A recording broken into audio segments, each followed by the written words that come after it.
Italy के work permit की collections की कॉल क्यों नहीं आ रही, क्या मसला है, क्या वजह है? अच्छा जी, तो इसके बारे में बात करते हैं। सबसे पहली वजह तो ये है कि आपके जो वर्क जितने भी डॉक्यूमेंट सबमिट हुए हैं, जो तो आपके पहले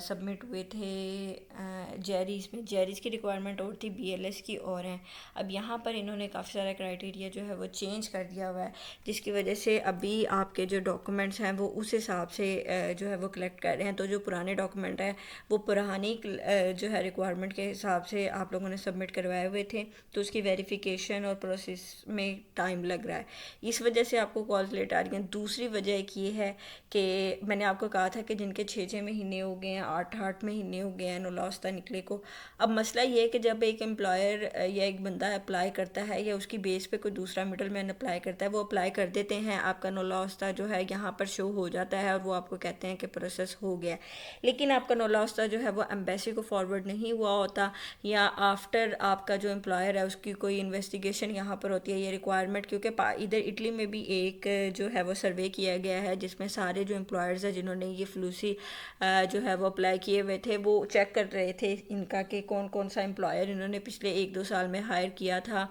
और फिर वो एम्प्लॉय जो उनका एम्प्लॉय था,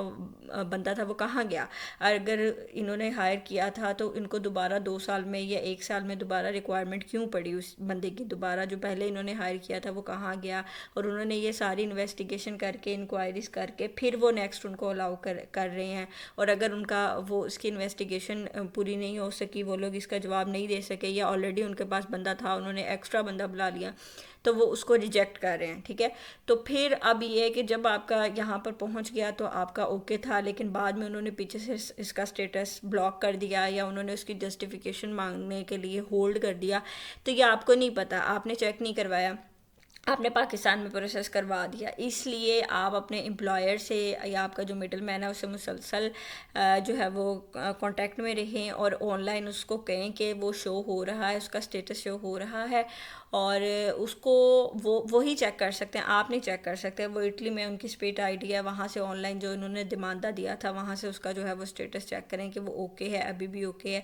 दूसरी चीज़ ये कि जब आप डॉक्यूमेंट सबमिट करवाते हैं तो आप अपना कवर लेटर जो है वो नहीं साथ सबमिट करवाते, और जो कवर लेटर आप सबमिट करवाते हैं वो आप ऐसे ही कॉपी पेस्ट उठा के कर लेते हैं, वो आपके डॉक्यूमेंट को या आपके वीज़ा टाइप को रिप्रेजेंट नहीं कर रहा होता।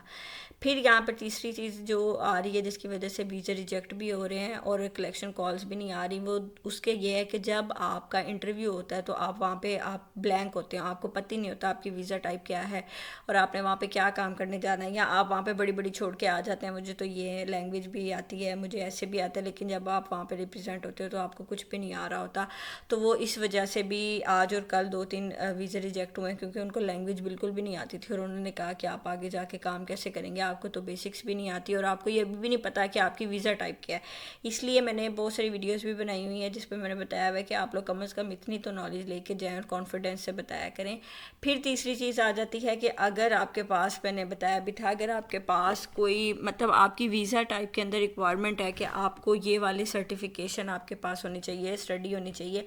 तो फिर तो आप लाजमी शो करवाएं। लेकिन अगर आपकी वीज़ा टाइप रिक्वायर नहीं करती आपके सर्टिफिकेशन या आपके एजुकेशनल डॉक्यूमेंट, आपके जो सनदें वगैरह हैं या आपका कोई भी तालीमी रिकॉर्ड है, तो आप बेशक उसको शो ना करवाएं। लेकिन अगर आप शो करवाते हैं तो वो ओरिजिनल हो, फेक ना हो, क्योंकि कुछ लोगों ने अपनी तरफ से उन्होंने एफिशिएंसी दिखाई कि अपना रिकॉर्ड वगैरह अपने वर्क से रिलेटेड उन्होंने अपना एक्सपीरियंस वगैरह सबमिट करवाया,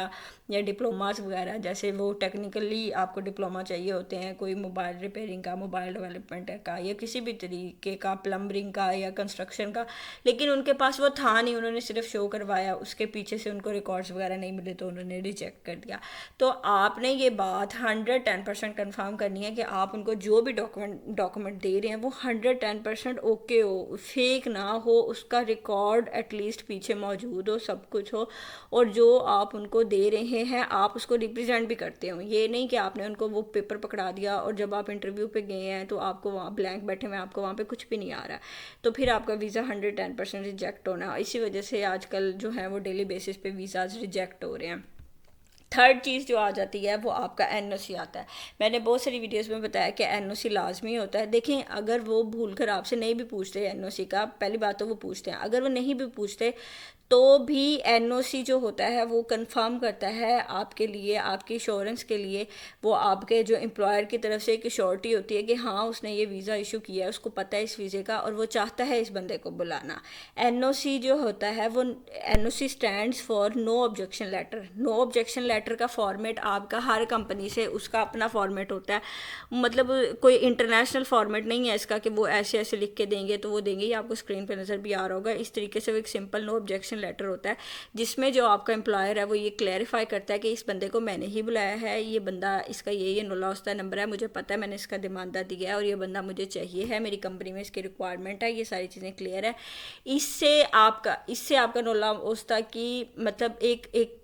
और ज़्यादा इसकी इंपॉर्टेंस को इम्प्रूव करता है और कंफर्मेशन हो जाती है कि आपके डॉक्यूमेंट 110% ओके हैं और ये लीगल हैं और आपके एम्प्लॉयर को इस बात का पता है। क्योंकि ये पिछले दिनों में और पाकिस्तान में भी और कंट्रीज़ में भी ऐसा हुआ है कि एक एक नुलाउस्ता के ऊपर काफ़ी सारे लोग प्रोसेस हुए हैं। एक एक नुलाउस्ता के ऊपर 2-2 3-3 4-4 बंदे चले गए हैं और आगे से एम्प्लॉयर को भी नहीं पता होता और इनको भी नहीं पता होता। ज़ाहिर बात है अगर हम इस तरह के काम करते हैं तो वो भी आगे से बैठे हुए हैं, किसी न किसी टाइम पर उनको भी पता चलता है और वो इस चीज़ की इंक्वायरीज़ करते हैं और वो पकड़ लेते हैं।